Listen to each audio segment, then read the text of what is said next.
Welcome to the YAHOWAH blog. I'm your host, Craig Winn. It is a beautiful Sunday morning here in the U.S. Virgin Islands. We might get a shot of the sea sometime during this program so that you might enjoy it with us. This is my co-host on many of these shows. This is the great and courageous Wookiee. We have been doing a series, and this is going to be a continuation of it, called Returning to the Garden. Before we do, I want to speak about the tragedy that occurred last night in Australia. At least 11 people were killed. I would assume that the dead are almost all Jewish. I understand there were children that were killed. I have thoughts that I know are going to strike people harshly, but I do want to share this. First of all, the shooters were Muslims. This is no longer speculation. It was pretty obvious that they were Arab men that were pulling the trigger. Both are readily recognizable. And they shot for a very long time you could see police cars going by and cops doing nothing. The one that actually took the gun away from the most prolific of the shooters was just an innocent bystander who showed some courage. But this was an expression of Islam. Almost nobody wants to say that, but that's the reality of it. It's not an expression of radical Islam. It's not a corruption of the religion. Allah presents himself not only as a terrorist in the Quran, but he specifically acknowledges that he kills Jews. He tells all Muslims that they must all die killing for him. You cannot actually be a Muslim without killing for Allah. It is a requirement of the religion. The religion is genocidal. Islam, based upon Allah, Muhammad, and the Quran, is incompatible with life and liberty. It has always been incompatible with life and liberty. During the first 100 years, Islam murdered 200 million people. That was a third of the earth's population at the time. And they enslaved, plundered, raped, and abused, perpetrating apartheid on another 200 million.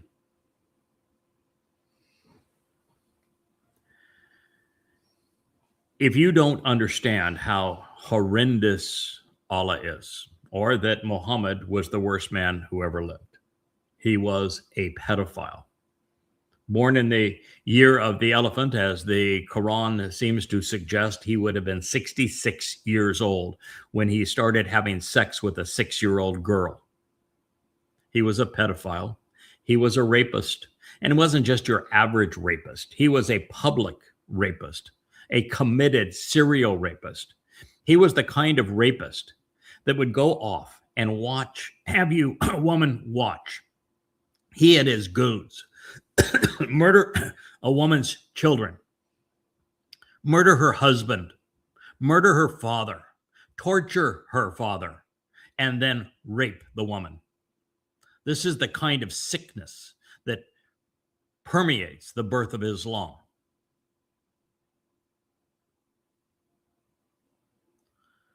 He was a mass murderer. He was a slave trader. He was a ruthless terrorist. These are not my opinions. These are irrefutable facts. Should you not understand Islam as I do, this happens to be one of 5 volumes. They're 825 pages apiece that prove that Islam is incompatible with life and liberty. Prove it.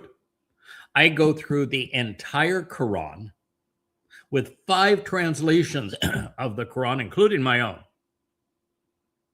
And I reorder the Quran chronologically. I set it into the context of Muhammad's life using the most credible and earliest hadith collections, which came from exactly the same people in the same way as did the Quran, so that the Quran could be understood as never before. This series of books, all free at YadaYah.com, Goddamn Religion, prove emphatically that so long as Islam exists, there will be grave threats to life and to liberty.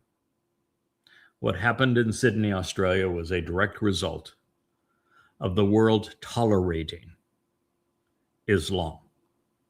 It must be quarantined for people to survive it. The other thing I want to say is that, well,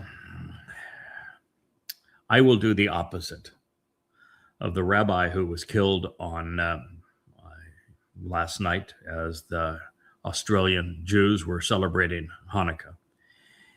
He died for his religion, not for his people or for his God. I will do the opposite.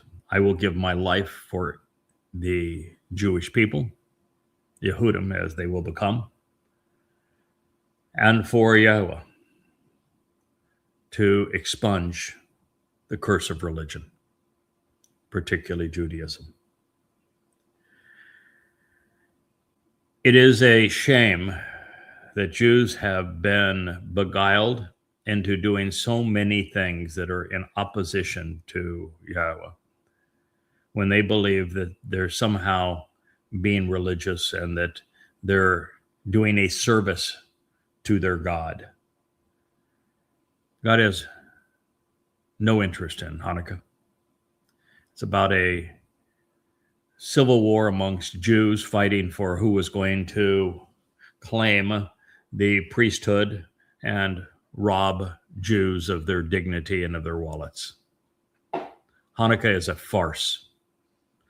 The menorah has 7 candles. When you change the menorah to 9 candles, you are spitting in God's face. 7 is important, 9 is not. You ought to be ashamed that you were celebrating Hanukkah.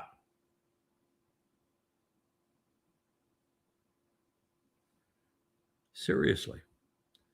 And you'll celebrate it and you'll speak of an Adonai. There's no Adonai that has any interest in you. The Lord is Satan, according to God. And you will mention a Hashem. There's no Hashem. It's YAHOWAH.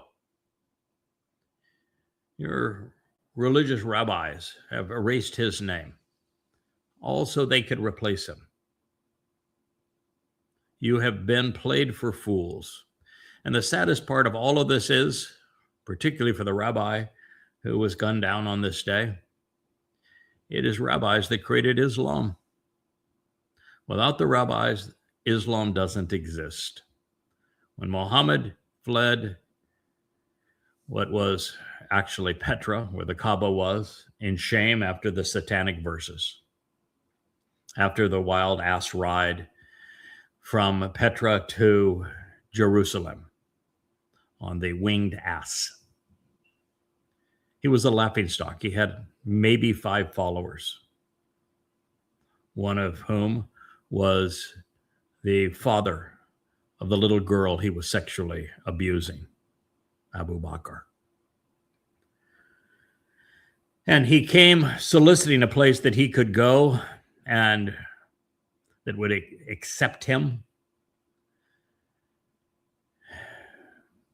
And there were a dozen or so pagans in Yathrib that were convinced that Muhammad must be a Messiah of some sort, since the Jews in Yathrib, 30,000 of them, spoke of a Messiah. That when Muhammad told them their tale, he said, "Oh, well, maybe you're the Messiah those Jews are seeking." Yeah, another false Messiah. And Muhammad had them make a pledge. He says, "I'll tell you what, we'll go off, we'll rob the Jews. We'll enslave them.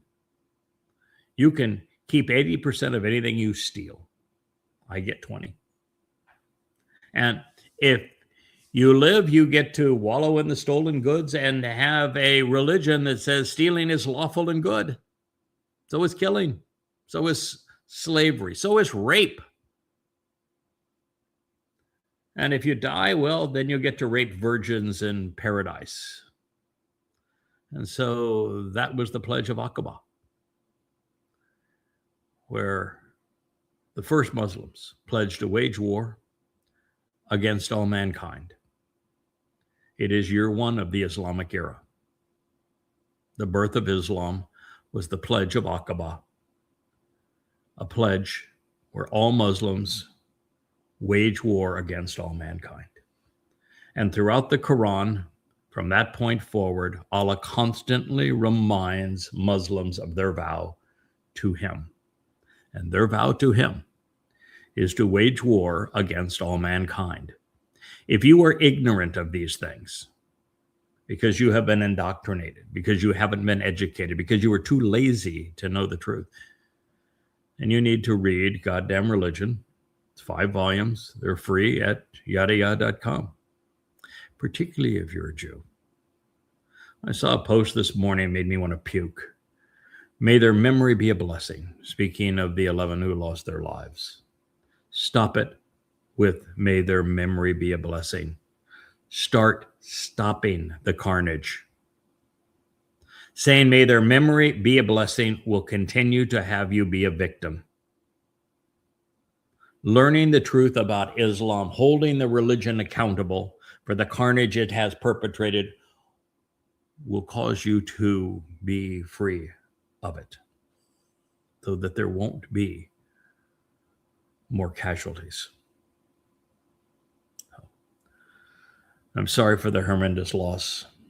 It makes me want to cry that it occurred on a religious holiday of Hanukkah, because almost everything Jews do religiously is just like Hanukkah. It's spitting in God's face. Hanukkah just happens to be among the worst of them, because you've taken an incredibly important symbol, the very symbol of God's relationship with you.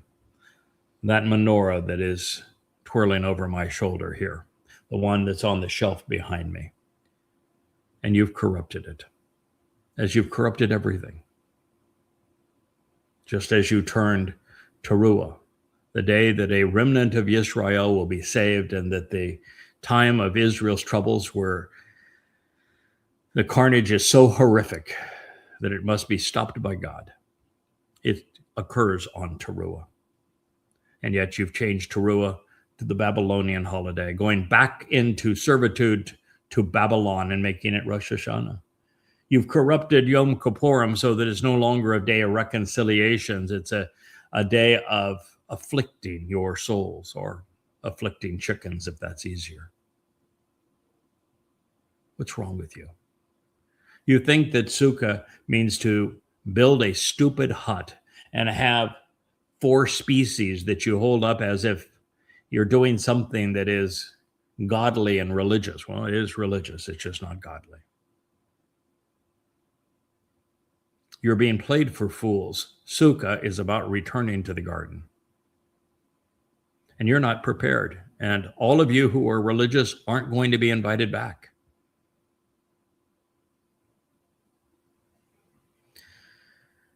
That's what the purpose of this series has been, to awaken the world to the realization that the first 3 chapters of the Torah, of BareSyth, Genesis, are prophetic. They don't just speak of history long ago, but of what we're experiencing today. You see, God filled his creation account on the 4th day with the story of the greater and lesser luminary, saying that they would be signs for the Mow'ed. These are the 7 annual meetings to receive the restoring witness, Pesach, Matzah, Bekurim, which the greater luminary fulfilled in year 4000 Yan, 33 CE. Shabuah, which will be fulfilled very shortly. Teruah, Kippurim, and Sukkah, which will be filled in year 6000 Yah, 2033. That's why there are 3 lights on either side of that single light in the middle of that menorah. There are 3 harvests, 3 times to be collected into the 7th dimension and have your physical body be replaced by light and energy. That is the story of that menorah. And so Gan is from Ghana. It means to be in a sheltered and protective enclosure that's conducive to life. Sukkah is from Saka. It means to be in a protected and sheltered, covered enclosure that is conducive to life. God tells us through his prophets multiple times and in multiple prophets. The very obvious conclusion that I deduced even before I was familiar with all of those claims, that the story of the garden is told because we're coming back to it. We need to know what happened in the garden so that we can encourage more people to be part of our return to the garden, because our return is going to be by invitation only. You're going to have to pass muster if you're going to be among those who are allowed back in. And for that to occur, you're going to need to know what happened in the garden to cause the fall of man. Because the fall of man was not based upon a woman named Eve handing a man named Adam an apple from which he bit. The story of the garden is that Yahweh caused the fall of man, because the man that he had given a nesama to prior to bringing him into this sheltered enclosure didn't do any of the things that God intended. He asked the man to be observant. He was not. He asked the man to work, to make a contribution. He did not. He asked the man to listen and to respond appropriately. He did neither. He wanted someone that he could trust so that he could take him out of that sheltered enclosure and they could go explore the universe that he had created for us to celebrate all of it with our Maker. We were nowhere close to being that reliable. And it wasn't going to happen in the garden. Yahweh knew that it wasn't going to happen in the garden. It was too protected. Just like parents, if you overprotect a child, that child will never grow up, will never live a life that has value. We too have merit as people, need to be allowed to stumble and fall, and then get back up and go again. This is what's necessary. And we must be observant. We must listen to God. We must act accordingly. We must show ourselves to be interesting and trustworthy. Adam did not. He was escorted out of the garden. We were given 6,000 years to get our act together. The most interesting character in the story of Gan Eden is not actually Adam. He was a deadbeat. Didn't accomplish anything of consequence. Certainly wasn't Chawa. There is no indication that she did much of anything until choosing to be a mother goddess and misquoting God. And it's interesting to note that the central figure in that story is actually one of the 2 trees. Both trees are mentioned. The tree of lives, Chayam, that happens to be David. He is also the greater luminary of the previous chapter of Genesis. But all the discussion revolves around the other tree, the Etz Dayath, both of Tob and of Ra. It's the tree of knowledge that is the central character around which the story revolves. And this is because it's symbolized, I should say, as a metaphor anyway, as a tree bearing fruit. But it's not a tree. Just as the tree of lives isn't a tree either, just symbolic. Just as the Passover AL that fulfilled Pesach in 33 CE or 4,000 Yah wasn't a little lammy. We didn't take the 4 hooves and spread them out, and the Romans didn't nail that to death stake. It was a man.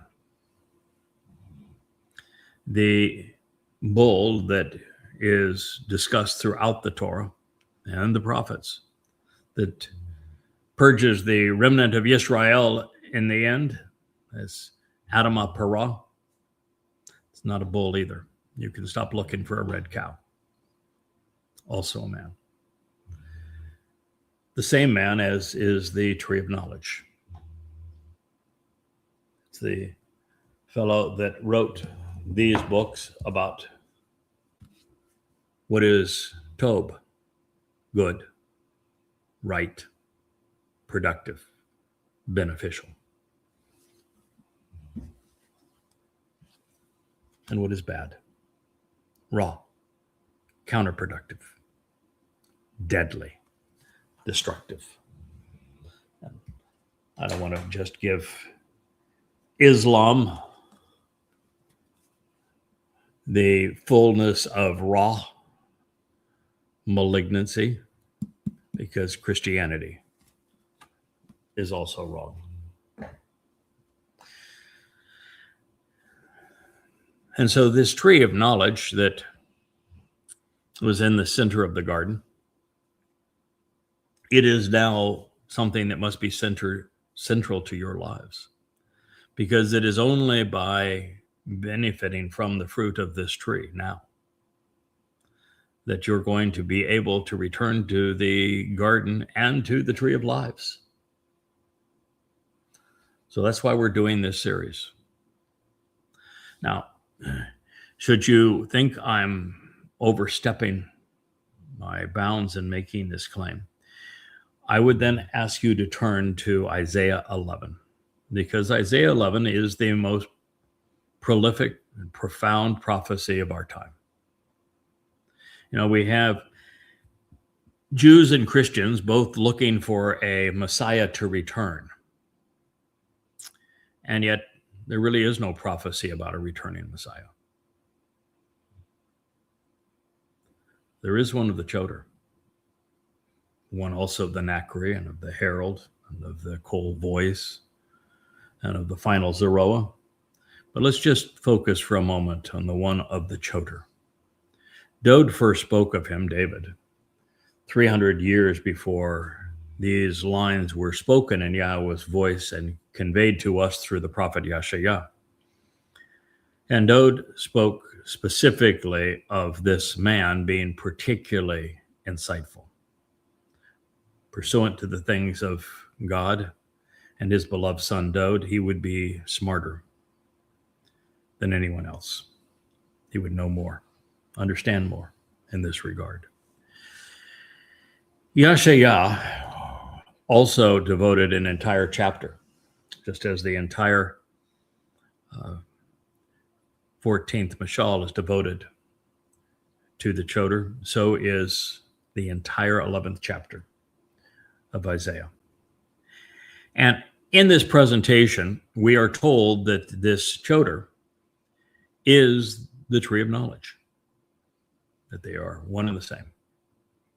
And clearly the Choder is a man. He is called a man, and Choder is, this symbolism is of a branch or of a sucker. You know, a sucker provides new and productive life to a fallen stump, bringing life from the roots. He's called a Natsir, which is an observant branch. It's like Nakar, observant foreigner. He is called Parah, which means that he is productive and fruitful. But specifically, 2 of the 7 spirits that are of Yahweh that are afforded this man are the Etzah Dayath. the tree of knowledge. You can read it. It's always been there. And so that prophecy has been fulfilled. All of Yahweh's prophecies either have been or will be fulfilled. Some are being fulfilled in our midst at this very moment in time. You know, it's just like the Dabarim, Deuteronomy 29 presentation, and then again in Chronicles 2:6, where Second Chronicles 6, where Ha-Nakri is exceedingly important as a prophetic figure. This observant foreigner who comes in the end to call Israel home. And you need to know specifically what God is offering in this regard, why it's important to you, what you can, how you can benefit from it. Because if you don't, then you're not going to be among those who return to the garden. So these things said, let's continue our series. It reads, this is now after man said that he was now afraid of God and that he was now naked. Then God asked this question. He said, who informed you, reporting to you that you were naked and exposed, even crafty and shrewd? Might it have come from the tree? Which, for the benefit of the relationship, I instructed you not to be defined by consuming from it and devouring it. Yes, the tree is the one who told him, not Yahowah. The man said, the woman who, to enjoy this relationship, you gave me to be with me, she gave it to me, offering it to me from the tree. And I started eating and did not stop. This is the nature of religion today. It's the nature of man today. No one wants to accept responsibility. The instruction of don't make a habit of eating from the tree of knowledge was given to Adam. He knew it. He even shared it with Yahowah because she cited it somewhat accurately and then ad-libbed on it. And so he knew what the consequence would be. And God didn't actually say you can't eat from it. He just said, if you eat from this tree, there's going to be a consequence. But rather than accept responsibility, Adam said, well, now it's your fault. You gave me the woman. And then it's her fault. She gave it to me. No, it was man's fault. And that's why the relationship was over. Then Yahowah, who is God, he said to the woman, why did you do this? Do you think she's going to tell the truth? Think she's going to accept responsibility? The man didn't. Think the woman is going to be better than the man? No. The woman said, the tempting and toxic serpent, he deceived and deluded me, and I began eating. Bereshith. Genesis 3:13. The devil made me do it. No, he didn't. Matter of fact, almost all that the serpent said was true. In fact, I'm quite convinced that the serpent, Satan, was being deployed by Yahweh. And I think it's Yahweh who wrote the script of what was said. God wanted this to end. It was a horribly failed experiment. That's why God would later say, I regret having created man. And so he wanted it to end. That's just like the Exodus. God wanted that to end too. He wanted no part of Israel. They were obnoxious. These two were given free will. They chose not God. It's interesting to me that man make these choices. You know, when the children of Israel during the Exodus did something that most people can't wrap their minds around. Most people don't even know it exists, and yet it's told 3 different times. That when God gave them 3 days to get all prettied up, put on their best clothes, be prepared for the meeting, because, you know, God can be a little overwhelming. He's smart, he's powerful, he's, you know, got a bold voice. Yep. God gave him 3 days to prepare for the meeting, so that he was going to come down off of Mount Choreb, where his fire had burned. And it was Moshe who had received much of the book of BareSyth, Genesis at that time. Of course, the 2 tablets. That he had arranged a meeting so that God could come down and speak directly to the children of Israel. So they weren't getting everything just through Moshe. And the children of Israel told God to shut up and go away. They said, we don't want to hear from you. We don't want to see you ever again. And when you read what follows, not only did God say, okay, I can live with that. I don't have much interest in being around you either. And so what God decided to do is that he would find an occasional man here and there, for reasons that are his, to choose who he wishes to work with. And he spoke through them.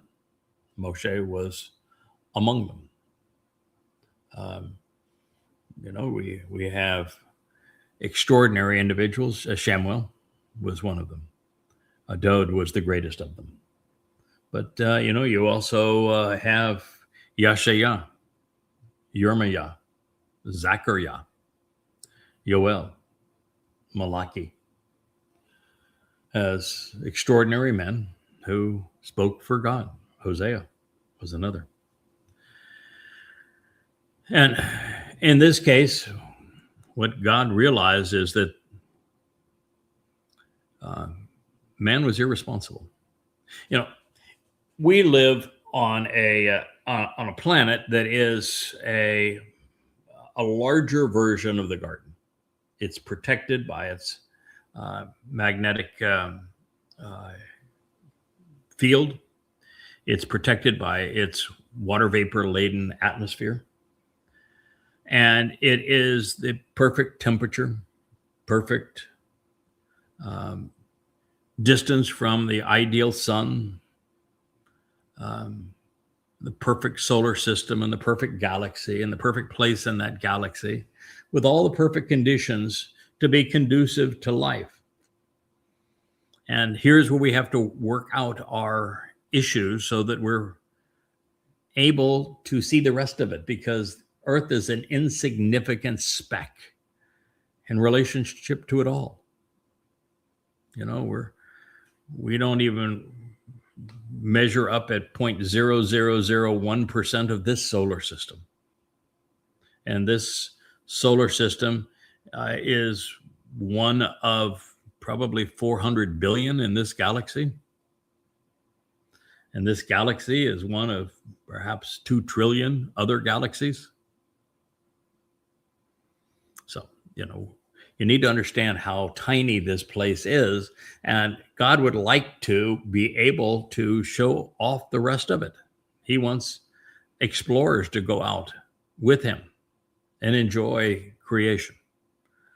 But if we're like this, if we're like this man and this woman, always blaming someone else, that's not going to work. God needs us to listen and to be reliable. We're going from 3 dimensions to 7 dimensions, the possibilities are infinitely greater. And so he needs to have people he can trust. And he needs to have people that he can enjoy being around, who want to explore, who are observant, who do listen, who want to engage, who want to make a contribution. He's not looking for dependence, but independence. And he's most certainly not looking for perfect, because Adam and Chawah were created perfect. Perfect was boring as hell. It's the flaws that make us interesting. And so he's looking for those who are wrong occasionally, who trip and fall, but get back up and prove their mettle as a result. So here we recognize that Chawah, which is the real name of the person thought to be Eve. Eve is the name of a pagan goddess. Chawah means to speak her mind. She did not accept responsibility either. And clearly she was complicit. She was the one who was deceptive. She's the one who misquoted God. And she wanted to become like God. She wanted to be a goddess. She surveyed the situation, thought about it, and she made a conscious decision to be a goddess by devouring all that pertained to Yada as the tree of knowledge. Then, rather than helping Adam and demonstrating that she could be trusted to be a benefit to him, and which was the reason she was conceived, she did exactly the opposite. It was role reversal 3 times over. Satan, by speaking well above Chawah's capacity to comprehend, made himself appear as if he spoke for God. Adam, rather than listening to Yahweh and engaging accordingly, was motivated by the woman. It's just as Jews would prefer to listen to rabbis than God. They would prefer to congregate around rabbis than God. And Chawah upended her design parameters. And rather than supporting her man, she undermined him. Now, too much information, as well as too little, in the minds of those ill-equipped to process it, often proves disastrous, just as God had foreseen. These two were not deserving of Yahweh's attention, and clearly they could not be trusted. The kind of person whom God could depend upon, assured that he would not muck things up when, approaching a black hole, for example, wouldn't be ready to be released from the sheltered enclosure that we call Earth for 6 to almost 7,000 years for some, depending on who we're talking about. In fact, the human experiment that of an upright animal with a nasama, with a conscience, which is what made Adam different than the other humans outside of the garden, with hands to make things of value and vocal cords to discuss them, left to use them apart from God's constant supervision, fell on his own accord within the day designated as the first millennium. Outside of the garden, every man and a woman with a nasama would Nephilim fall, with the exception of 8, with 8 being the message that we all need to heed. There are 6 steps that take us to God, with 6 being the number of man. Pesach, Matzah, B'Kurim, Shabuah, Teruah, and Kippurim. With the 7th step being with God, our return to Gan Eden on Sukkah, where we have now 1,000 years to get it right in the garden, to have the tree of knowledge deliver souls to the tree of lives, such that those on the 8th day, and Sukkah is an 8th day celebration, can be trusted off of this rock that we call Earth to explore the universe with Yahweh. So after giving up on these two and expressing some serious regret over their continual degradation, God would begin anew with 8, setting the schedule for our enlightenment and our emancipation, along with our empowerment and enablement, resulting in the survivors' enrichment aboard an ark, symbolic of the Ark of the Covenant.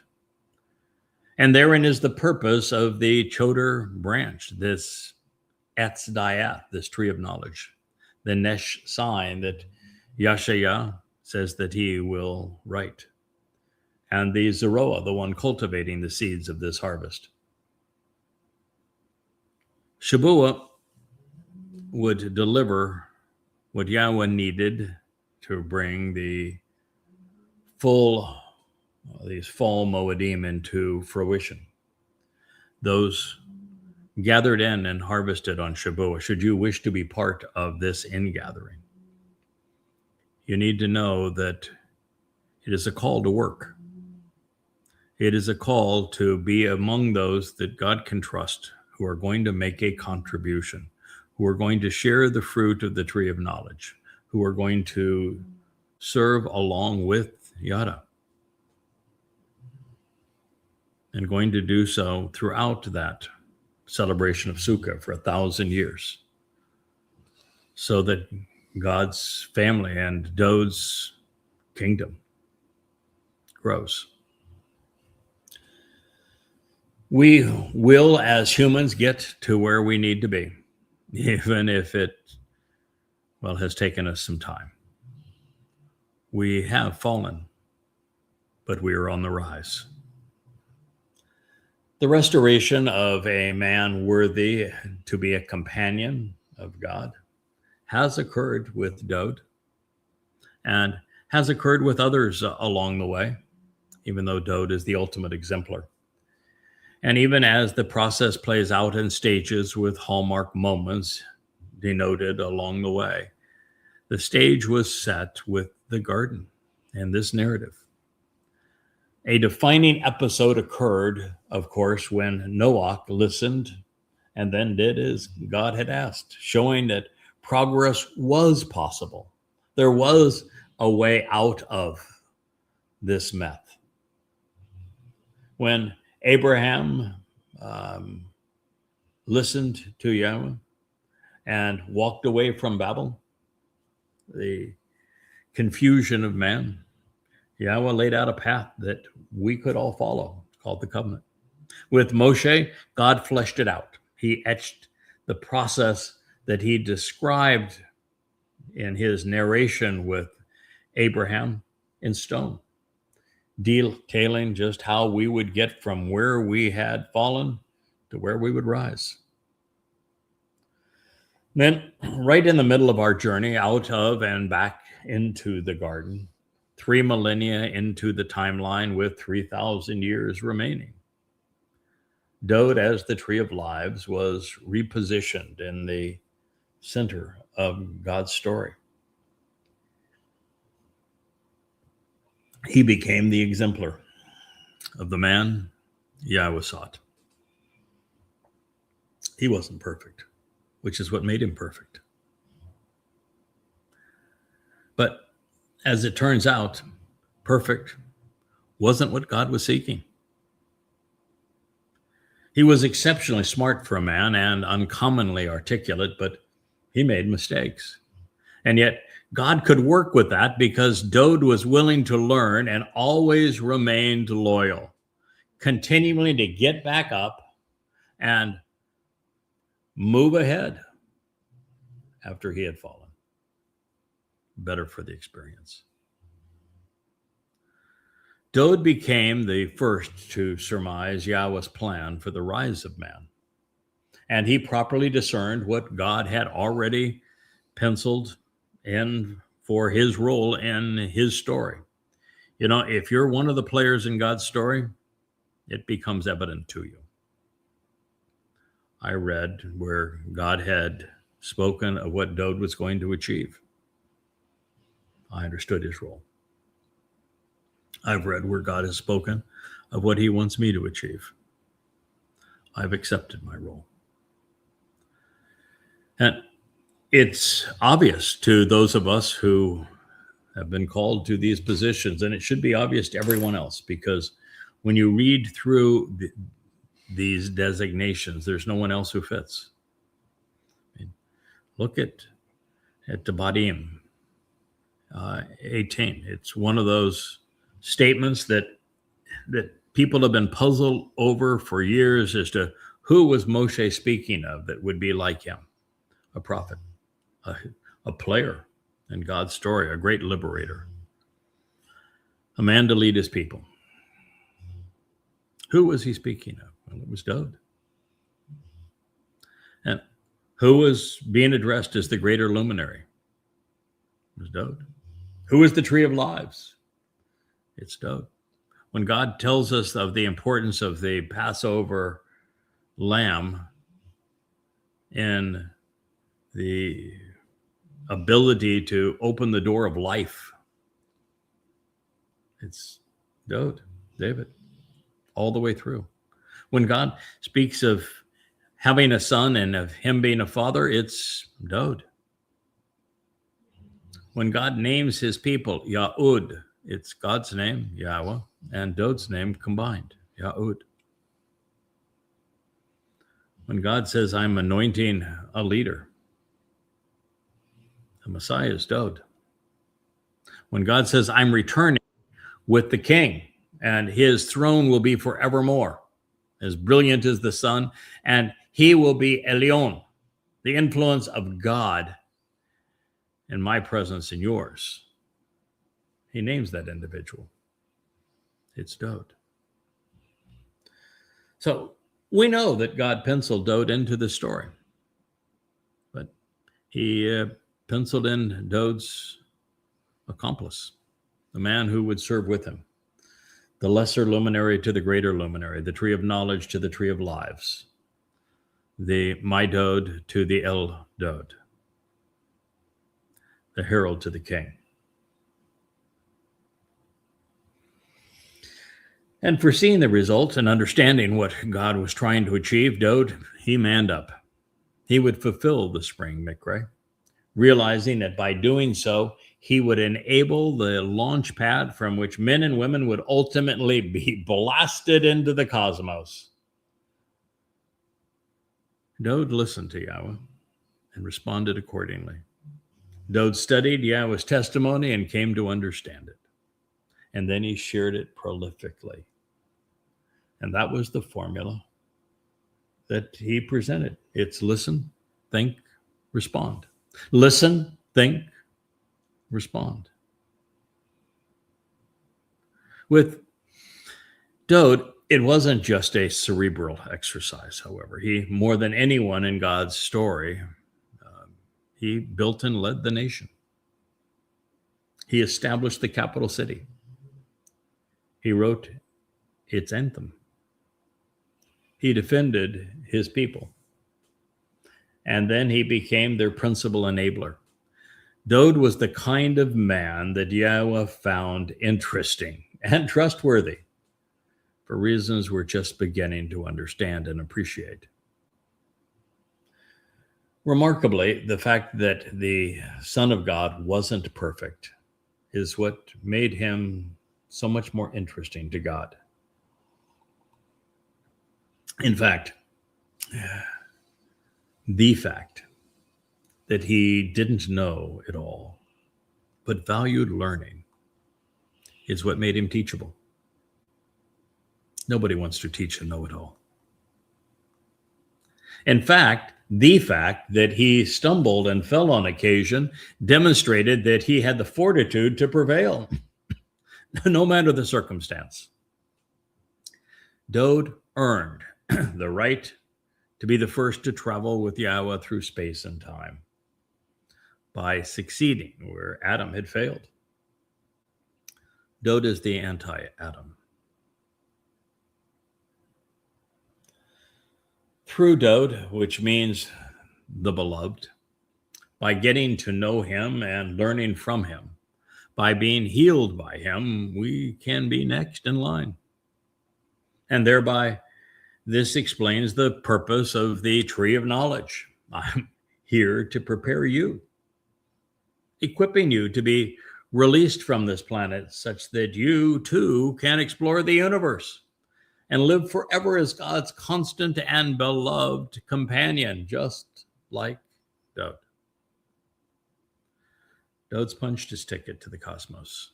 I have mine as well. We're doing this for you. We don't gain anything other than the pleasure of our King, of his Father, and the knowledge that we did something that pleases both.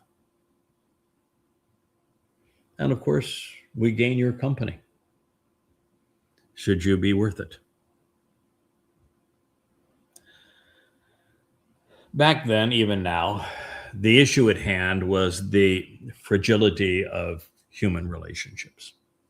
Misplaced trust, a sense of entitlement, a failure to appreciate the value of work, and a preference for lies over truth. The path back would be long, it would be challenging, and it would begin with some new parameters. This is what God had to say. YAHOWAH, which is the proper pronunciation of Yod-Heh-Wah-Heh, as directed by his Torah teaching regarding his high existence and our shalom restoration.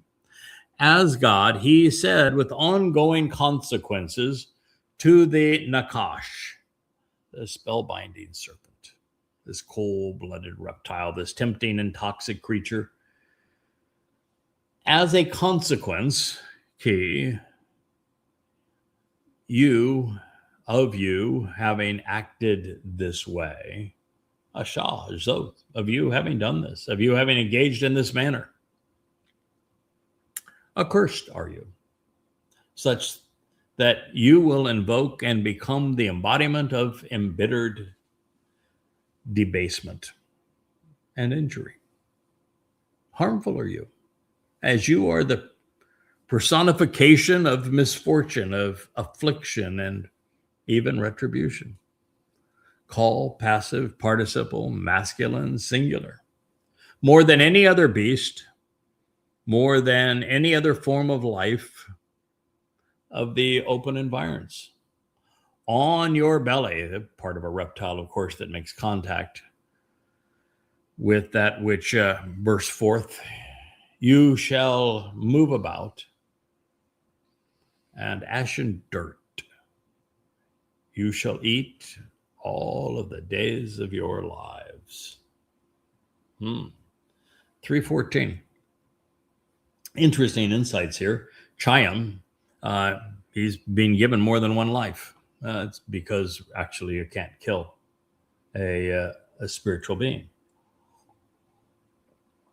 He is going to devour ash and dirt. And oh boy, are we going to find the role that ash and dirt, one or the other, plays in this enduring story. And I will take you there. On your belly, it says that Hasatan, as a leader among the Malak, he was a Karub, that he's had his not comeuppance, but come downance. He's a serpentine fellow now. He doesn't have the acumen that he once did. Now, for there to be justice, of course, there must be recompense and consequence. For a judge to be moral, he would hold those who deceive and destroy accountable. While he was programmed to do so, Satan nevertheless used minor misrepresentations and errant citation, a straw man argument, and the guise of intellectual superiority to push Chawa's buttons, giving her the justification she sought to write herself into the story as a goddess by co-opting the knowledge of the tree she coveted. It destroyed her relationship with Adam. It robbed them of their home, and it garnered a rebuke from God. Satan's sentence, however, was not death. That is because spirits, unlike souls, are immortal. Even God cannot kill them. And that's why the misfortune the adversary brought upon himself, this retribution, will be eternal anguish. Satan will be incarcerated during the fulfillment of Chag Sukkah, that will occur actually on Teruah, in year 6,000 Yah. And he will remain in Sheol forever. He is a tool that will have outlived its usefulness. And he will be tossed away to make room for more refined implements and to improve the workshop where we will have this opportunity to learn the value and teach the value of making a contribution as the earth returns to the conditions of Eden. So made especially for Hasatan, the adversary, and his colleagues, the penitentiary of Sheol is indistinguishable from a black hole. It is a lightless place of emotional anguish, separated from God. It is essentially a single dimension existing throughout time. The pressures are so intense, the minute particles which comprise matter are consumed. Ultimately, nothing escapes, and only time survives. No fires, by the way, and no tortures, but no escape either. And only those who are overtly involved in misleading others and harming others pursuant to God or abusing God's people earn a trip to Sheol. If you are religious because you have been deceived, if you are political because you have been deceived, you're not going to go to Sheol. You don't know God, God doesn't know you, you're not going to Sheol. Your soul will just simply cease to exist upon your death. And if you accept the terms and conditions of the covenant, you avail yourself of what Father and Son have achieved through Pesach, Matzah, and Bikurim. You read these books that I have shared with you, this Tree of Knowledge, then you can be among those who spend an eternity in Shamayim, in heaven. So there are three ways to interpret God's message to the adversary, and I want you to know them. The simplest would have been understood by the first people to have heard the story. Satan's approach inflicted pain and suffering, and he was held accountable. Groveling on one's belly and eating ash and dirt has never been a good thing. Spiritually, Satan was cast down. And as a result, his days are spent in the material realm, feeding off mankind's filth. Moreover, since Adam was created out of the very substance Satan was predicated to consume, dirt, we know that the adversary's intended prey will be the substance of man. It's little wonder religions are deadly, or that Allah is genocidal, or that consuming the dust of the earth, the substance of which human bodies are comprised, that religions would be so focused on the body. Well, there's an insight for you, isn't it? Do you ever think of that? Look at Christianity. They had a bodily resurrection, the stuff of pagan religious myth, to try to justify this religion as if a body was the answer to death. It isn't. Bodies are what we want to get rid of so that we can have eternal life with God. So long as you have a body, you cannot have eternal life with God. Christianity got it backwards. Judaism does too. They've long preached a bodily resurrection. It's why the Satan's autobiography in Ezekiel has the valley of the dry bones rising up. It's not true. And you look at Islam, which is the worst of them, that bodies are tortured by Allah and hell, and bodies are satiated with carnal desires and the Islamic paradise. It's all about bodies. Satan is fixated on the body.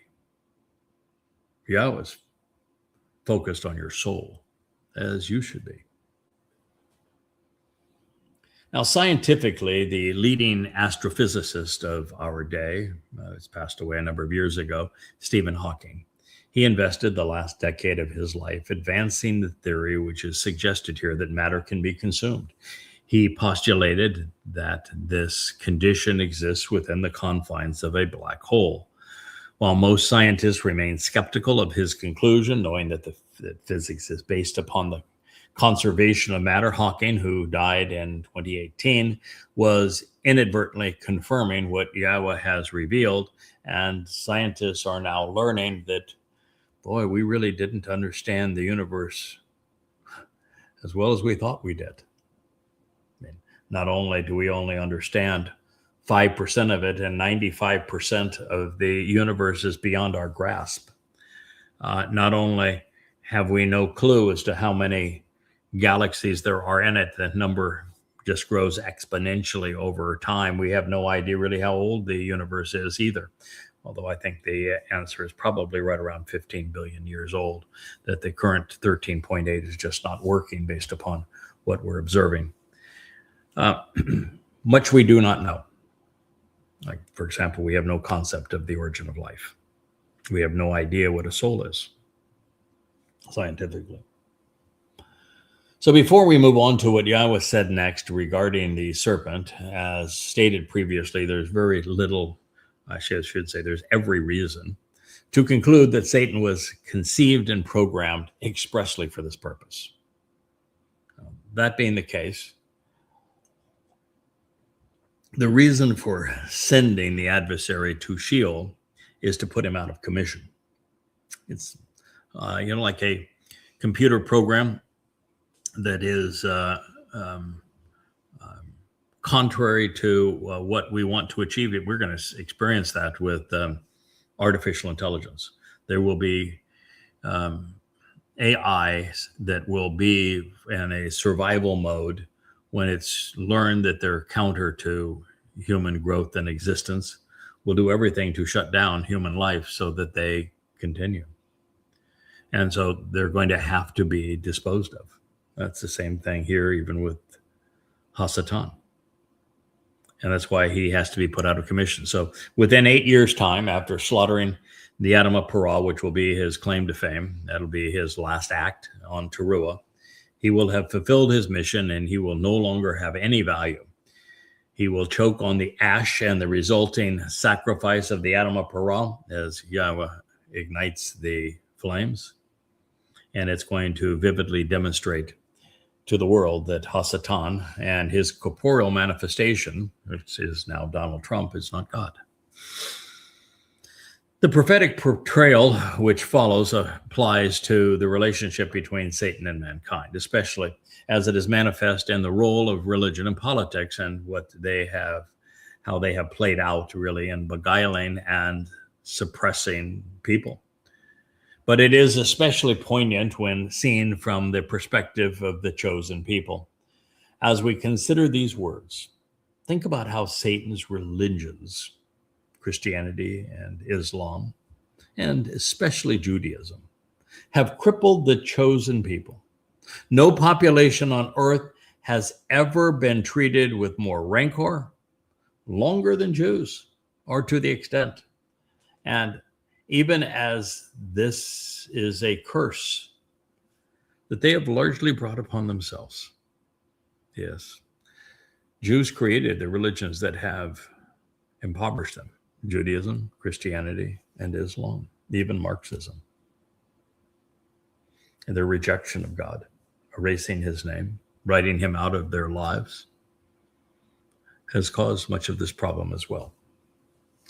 So as we move into this next statement, we are left to ponder the intent of shuf. It is commonly rendered crush when being perpetrated against the serpent, and then strike when rendered against man, because it's a verb that's going to appear twice. And since it is infrequently used otherwise, the only trustworthy source regarding the intended meaning is our king, Dowd, because he used shuf in the 139th Mizmor, It's one that I intend to present forthwith due to all of its implications. But here and in it, Dode, speaking to Yahweh, writes, "So I say, surely darkness and obscurity will shoof me, but the night will be illuminating after me." So in this case, cover or envelop seem to be the most appropriate renderings. Now, so that you have an idea what he's talking about, Dode went into the darkness of Sheol carrying our guilt on Matzah. And after he fulfilled Pesach and Matzah in 33 CE, even though he had many, many prophecies explaining what he would do, he was cast into obscurity because the religious founders of Judaism, Christianity, and Islam wrote Dode out of God's plan so that they could establish new individuals, Muhammad, Akiba, and the myth of Jesus Christ perpetrated by Paul. And so obscurity followed that time of darkness as opposed to great honor and distinction. But he says, then the night will be illuminating after me, because the lesser luminary, moon, reflects the sun's light during the time of darkness. And so it is during the night when the moon reflects the sun's brilliance that he will be known again. That is what this says. Anyway, cover is or envelop is a natural definition here. So with that in mind, let's think this through. This is God's condemnation of Hasatan, and we're just over an hour, so we'll make a little more progress on this. It's a Sunday program. We do use our weekends to unwind a bit. We don't take them off. Yesterday was one of the most prolific days I've had translating. It's not that I translated a lot, but I gave my all my day to it. 14 hours of it, but it's in Yeshaya 17, which is really the bulwark right now of our credibility. It's the place where the conclusions regarding the timing of the upcoming harvest are deduced, as well as the role going forward as the Adamah Parah, after fulfilling the role of the Zeroah, and this realization that the prophet spoke of a terrorist state being carved out of Israel in the near future, and then that leading to a time of trouble, and that the beginning and the end being the Shabu and the true harvest. I spent all day on 4 or 5 passages of Isaiah 17 because the terminology is so cerebral and so insightful and so different than what people have perceived that you really have to get yourself in an entirely different mindset, totally clear mind, to be able to render it accurately. And so we do spend our Shabbat and the first day of the week that way, relaxing by actually contributing through the process of translations and insights, and Leah does her best branding works on these days. We have, since we've had the YAHOWAH blog, we do a blog here, and you're listening to it on a Sunday. We'll have a celebratory lunch on the beach with friends, kind of part of our routine, because you need to clear your head a little bit now and again. And then we'll go back to our translating. So I don't have a problem having this show run a little long because it's going to be one and done on Sundays. But at least you now have some insight into our schedule. It's when it became known to us, just as it was known to Doug, of the role that God is asking us to play in his story. The level of added responsibility and resulting commitment changed appreciably. And what we have found is that this mission is all-consuming. It is all giving. It is all-consuming. It is the entirety of our lives, as much of our lives as we can give as humans. We as humans, we can work 12 hours a day, sometimes a little more. But if we do it day in and day out over and over again, we wear down, particularly with age. We need time to regenerate. And so we're a little more methodical now, making sure that we're here throughout this process. And that has been one of the reasons we've had some routine put into our lives, and why we're so grateful, particularly for individuals like Rich, who's over here to my right, producing this show. He does it in such a way that I can walk into the studio and just begin. Everything else is set up and ready to go, and it's professionally done, and it's distributed beautifully to all of our various multimedia sites. I think there's some 12 of them now. And then I know that we have Kevin working behind the scenes. He's on the forefront on the Family Hour and on the vlog on the blog. But it's the kind of commitment that individuals like that make, and so many more of you that are so active in making this all possible, that we're able to get it done. So long story short there, and an interruption, but I think you need to know, because if you're listening to this and acting upon it, we're going to spend our eternity together. Kind of helpful to know who you'll be around, right? Forever's a long time, baby. It is a long time. So you might as well like the people. It's, one of the great thrills too of you heard Rich's voice there, and getting to know Kevin as well, is that knowing that God now has set us apart to work together for at least the next 1,000 years, and knowing God and his temperament and proclivities is probably forever. It's nice to know that you actually like the people, and that you have a sense of confidence and trust, that they're intellectually and emotionally stimulating, that they're trustworthy, that they're dedicated, that you know that the relationship is mutually beneficial, that you aren't like Adam and who was a deadbeat, but are willing to jump in and help and enjoy helping. So here's the statement that God continued to make regarding the adversary. It says hostility and animosity, this adversarial hatred. It's YAHOWAH, enmity, negative approach, deep-seated dislike and rancor, bitterness, and ill will. I have to laugh at bitterness because that really is the nature of the Exodus from beginning to end. The experience between Yahweh and the children of Israel was embittered. Hostility and animosity. That's it. I laugh.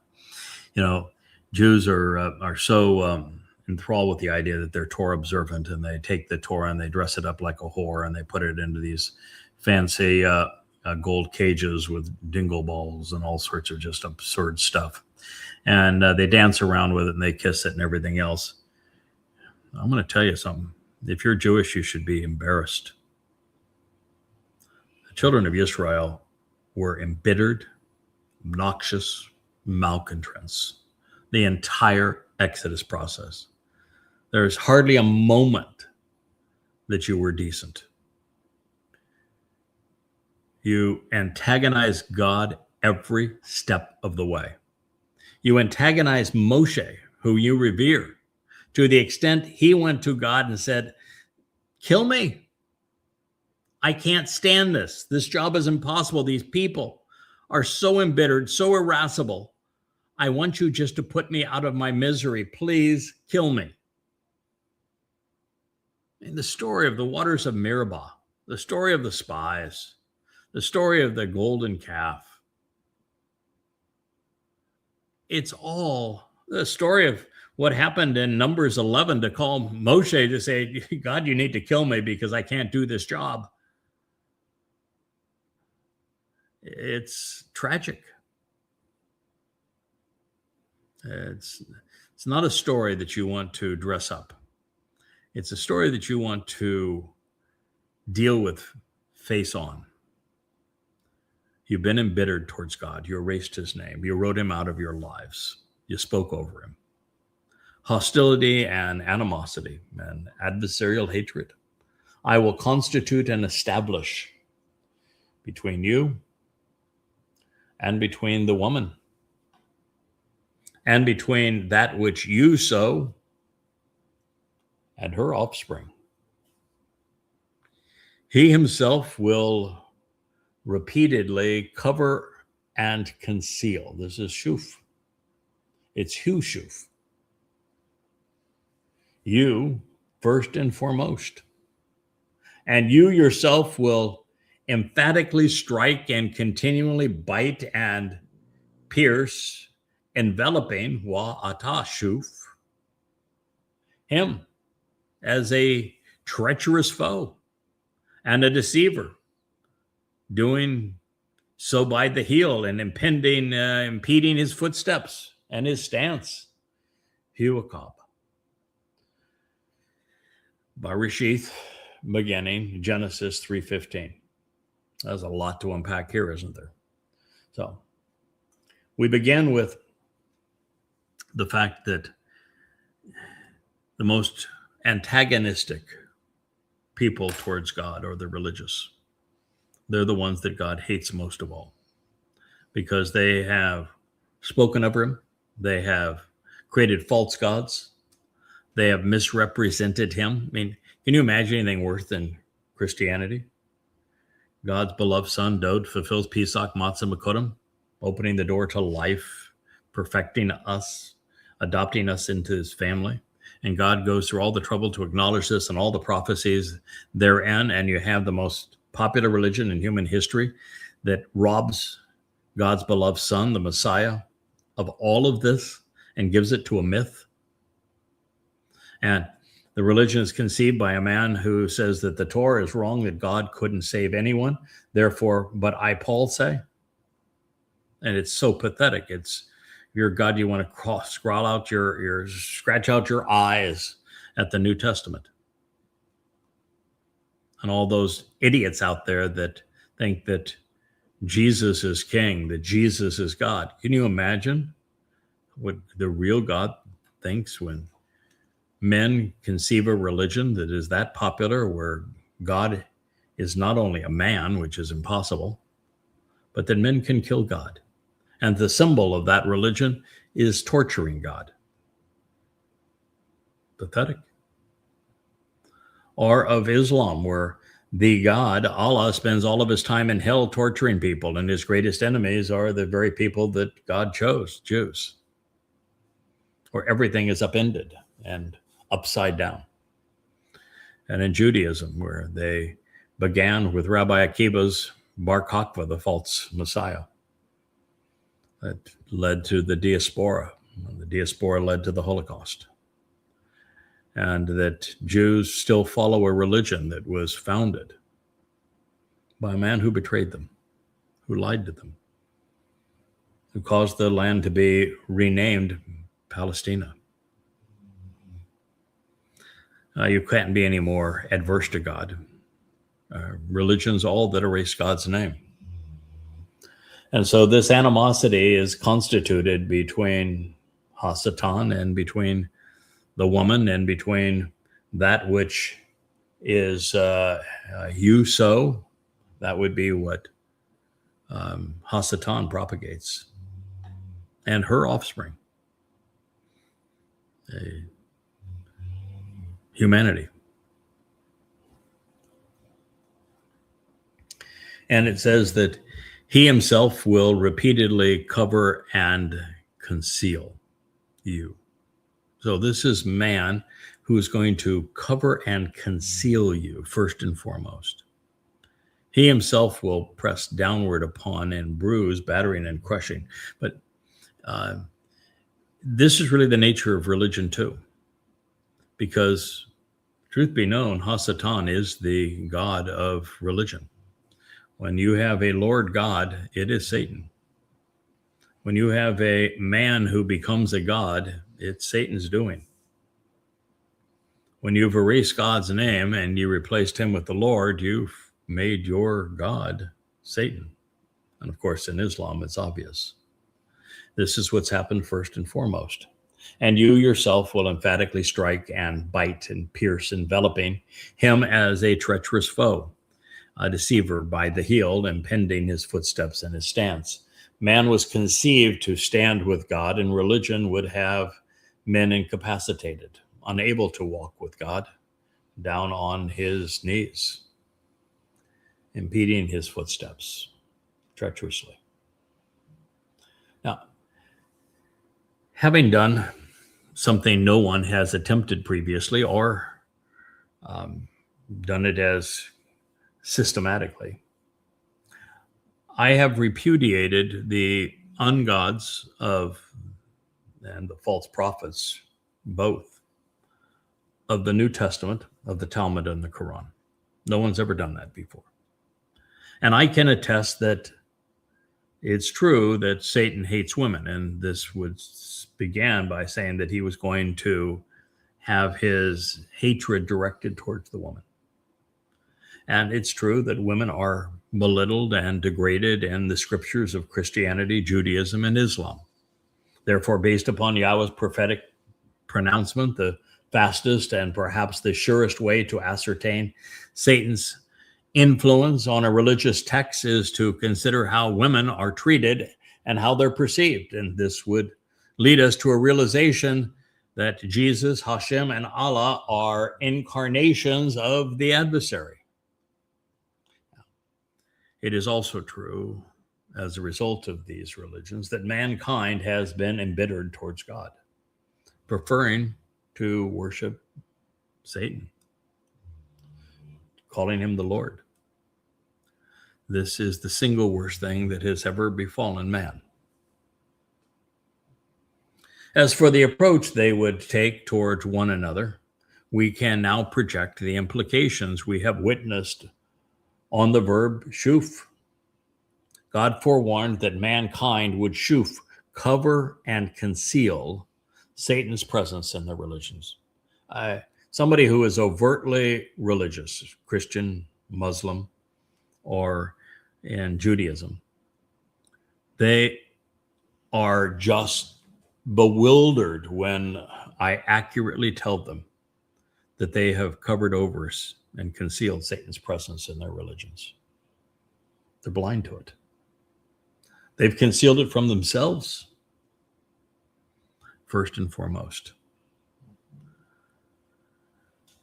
And yet, this is what Isaiah 14 declares, that Hasatan, the Hillel ben Shakar is his name, that he will emerge from the commingled intermixing of truth and lies that is represented by Babel, of course, in the Bible, to rise above the Most High, to present himself as if he were God. And he does it through religion. He has elevated himself to the foremost object of worship. That is to say, the devil is the Lord of religion. As for Satan attacking man, I think the answer lies in the unusual juxtaposition of Hu, his or he, before Akeb, as opposed to following it as would be customary in Hebrew. So rather than saying his heel or his foe, the object of the verb is him, with the treachery and deceit following.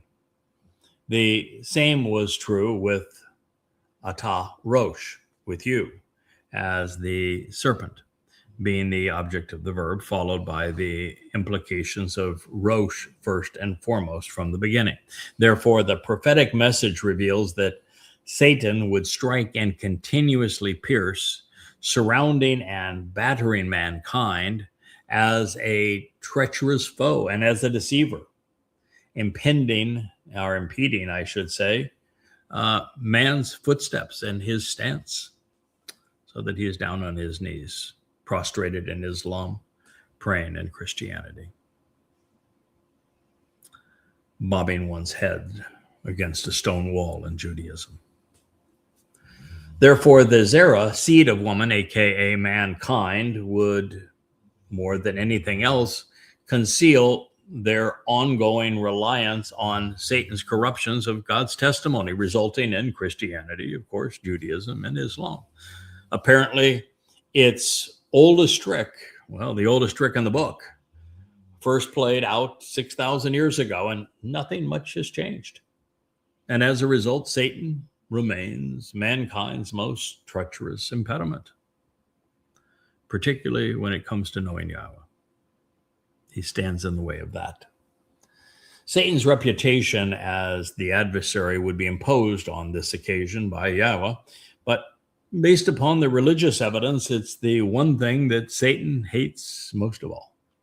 He does not want to be known as Hasatan, the adversary. That's why the religious are so confused when I tell them the God of religion is the adversary, is Satan, because their religious scriptures all have Satan as the adversary. So they say, how can their God speak out against Satan if their God is Satan?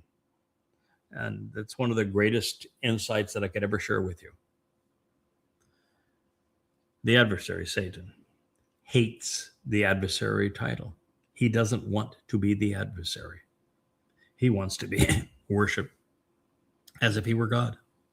And see, the only way that Satan can be worshiped as if he were God is to denounce the adversary title, Hasatan.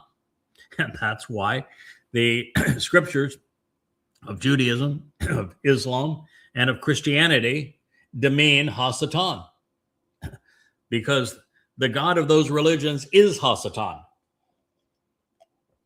And he cannot be perceived as God unless he repudiates his actual name and title, which is what he does. So, when you find attacks on Satan in religions which feature the Lord of God, the Lord as God, you have found a demonic religion, Christianity, Islam, and Judaism. You know, there's very little actually said about Hasatan in the Torah and prophets. Very little. And you really have to work at it to understand the role that Hasatan plays. He's a bit player. He's not an important part of the story. He's a very big player, though, in these other religions. And this is actually Satan attempting to conceal and to rebuke his adversary title that he so disdains. Now, turn his attention to Satan's little helpers. Life would be more challenging for them, and it would be different. She and he would do as they were originally designed, work, no matter how challenging and undesirable that would be for them. The garden's deadbeats were going to be served a giant slice of reality. It is something today's youth, in particular the religious, the political, and the conspiratorial would benefit from as well. And as we return to this program tomorrow, we will discuss what Yahweh had to say in his rebuke of Chawa, the woman, and then his rebuke of the man, and what it tells us that we need to do to prepare ourselves for the return to the garden so that we can benefit from that opportunity. It is the greatest of all stories ever told. And so I hope you'll join us tomorrow. For now, good day.